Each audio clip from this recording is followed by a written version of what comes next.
Assalamualaikum warahmatullahi wabarakatuh.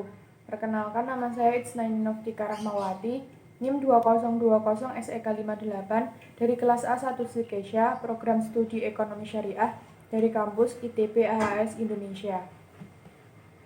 Perkenankan, saya di sini untuk menyampaikan beberapa materi.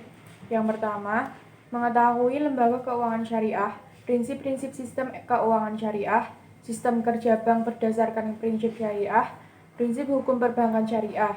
Kemudian yang kedua, mengetahui produk dan jasa perbankan syariah secara umum. Yang pertama, kita akan membahas lembaga keuangan syariah.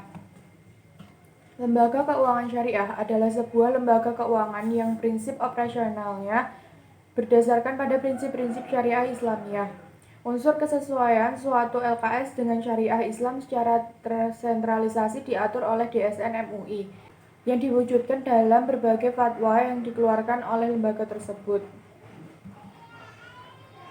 Prinsip-prinsip sistem keuangan syariah. Yang pertama, pelarangan riba. Riba dalam bahasa Arab didefinisikan sebagai kelebihan atas sesuatu akibat penjualan ataupun pinjaman. Yang kedua, pembagian resiko. Yang ketiga, menganggap uang sebagai modal potensial. Yang keempat, larangan melakukan kegiatan spekulatif. Yang kelima, kesucian kontrak. Yang keenam, aktivitas usaha harus sesuai syariah. Kemudian, sistem kerja bank berdasarkan prinsip syariah. Cara kerja bank syariah berdasarkan prinsip syariah ialah aturan perjanjian menurut hukum Islam yang terjadi antara pihak bank dengan pihak lain guna menyimpan dana dan atau melakukan pembiayaan aktivitas usaha maupun kegiatan lainnya sesuai syariah. Agama Islam tidak menganjurkan menghasilkan uang lewat uang. Berikut adalah prinsip hukum perbankan syariah.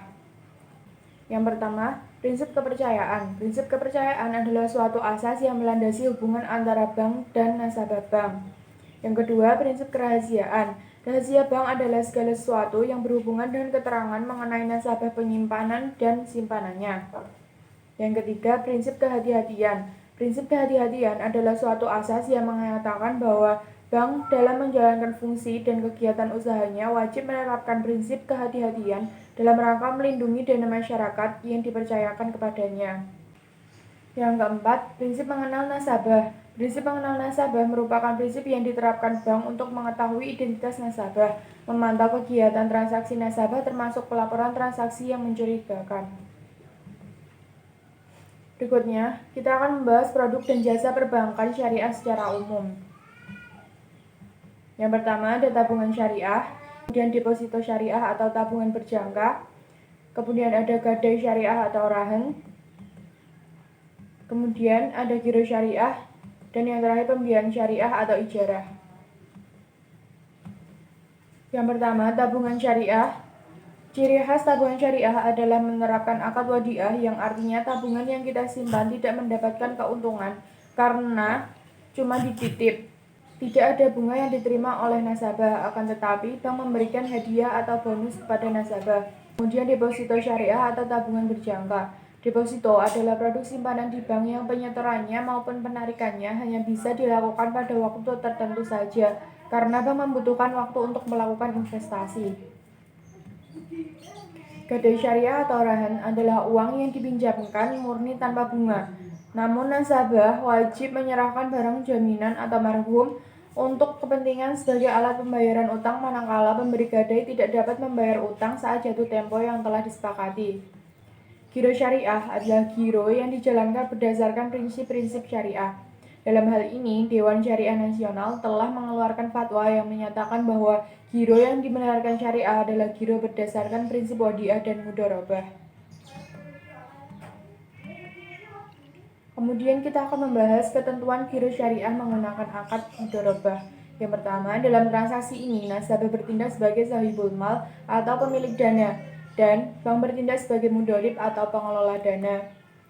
Kemudian dalam kapasitasnya sebagai mudharib, bank dapat melakukan berbagai macam usaha yang tidak bertentangan dengan prinsip syariah dan mengembangkannya, termasuk di dalamnya mudharabah dengan pihak lain.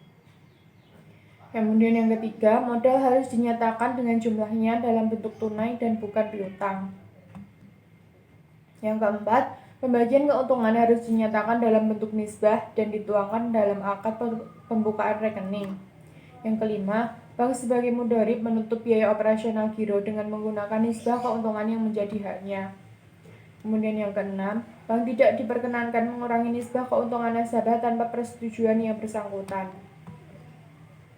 Berikut adalah ketentuan giro syariah menggunakan akad wadiah. Yang pertama bersifat titipan. Kemudian, titipan bisa diambil kapan saja atau on call. Tidak ada imbalan yang disyaratkan, kecuali dalam bentuk pemberian atau ataya yang bersifat sukarela dari pihak bank. Pembiayaan syariah berdasarkan SK Menteri Keuangan nomor 1169/KMK 01/1991 tanggal 21 November tahun 1991. Sewa guna usaha adalah kegiatan pembiayaan dalam bentuk penyediaan barang modal, baik secara sewa guna usaha dengan menggunakan hak opsi atau finance lease, maupun sewa guna usaha tanpa hak opsi atau operating lease, untuk digunakan oleh lise selama jangka waktu tertentu berdasarkan pembiayaan secara berkala. Kegiatan usaha pada pembiayaan syariah yaitu sewa guna usaha yang dilakukan berdasarkan ijarah muntahiyah bitamlik. Kemudian ajak piutang yang dilakukan berdasarkan akad wakalah bil ujrah. Pembiayaan konsumen yang dilakukan berdasarkan murabahah, salam atau istisna. Sekian penjelasan dari saya, semoga bermanfaat. Wassalamualaikum warahmatullahi wabarakatuh.